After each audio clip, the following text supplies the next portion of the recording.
For those who may not know or may not have met a stutterer before, may you tell us a bit more about what stuttering is and what it was like for you?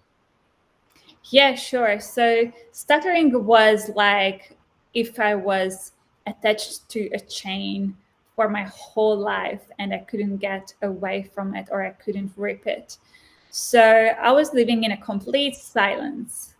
And how stuttering works is that you kind of get into a constant panic mode when you would start to have a conversation with someone or when you enter into a group of people, um, questioning that, okay, should I be really here? Should I get out of here as soon as I can?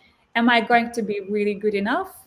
Often stutterers lie, don't want to lie, but they have to lie because they just can't say the word. And sometimes they can't find another word, so they just use whatever they can say. And this was the same thing with my profession. When people ask about my profession, I was saying that I am a graphic designer. I do web design. I couldn't say that I was a UX designer or UI designer. How did stuttering affect your work life and also your personal life? I never could look into people's eyes. I could never express myself. I was constantly sitting in the background, not saying anything to anyone. I have never asked for a ticket before. I have never made a phone call. I have never ordered anything without pointing out a menu before last year, such as buying transfer tickets. My sisters and my dad always had to go and then buy it for me, even at the age of 18. So were there patterns? Were there patterns to when stuttering affected you more or less? Most of the times when I had to speak to a more senior person, or when I knew that someone might judge me or can do something bad to me.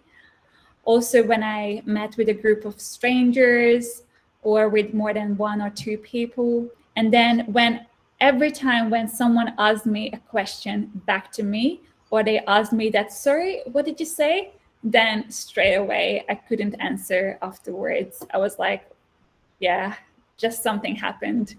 And then I couldn't really answer. I was just blocking nonstop and I couldn't breathe properly. And when that happens, what's the inner dialogue that happens in your mind? Can you tell us about it? Yeah, sure. So what was constantly in my mind is that what if the person can hear that I block? What excuse can I make to get out of here as soon as possible? The Maguire Institute, where she had a transformational experience. What did you do? Can you give us some examples of what you did? So we were sitting in front of each other, legs down, straight back, and we had to have an eye contact, look into each other's eyes for 8 hours. We couldn't look away, and we had to learn how to use the proper basic cycle of speaking. And then on the third day, we had to approach at least 75 people. And one of the 75 people. Yes, 75 people within 3 hours. And we had to call a few people on the phone within 3 hours. When I walked up to about 100 people within 3 hours, and I asked all these sorts of different questions, and I was blown with joy that I managed to even speak to one person, one stranger on the street. And I was just so proud of myself. And then calling about 10 people, 10 restaurants on the phone, and asking about the menu or just anything. It was amazing. The Maguire Institute taught you some techniques. Maybe you could share with us a couple. One of them was the basic cycle of speaking. So we learned how we should speak. So another technique, which is the hit and hold, which is hitting on the first sound, keeping it, holding onto it for about 3 seconds, and then letting it go.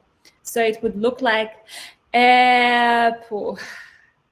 Would have to maintain the eye contact. It's really important.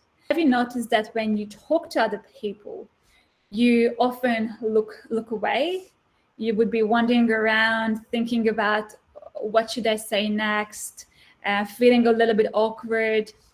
But then when someone actually talks to you, you would focus, you would look into the other person's eye, and then you would really concentrate and then make them feel a bit more comfortable. So eye contact is really important. Sophie, thank you so much for joining us and being our first speaker here on the multi-guest speakers for the Quiet Achiever. Thank you so much. I have really enjoyed this session.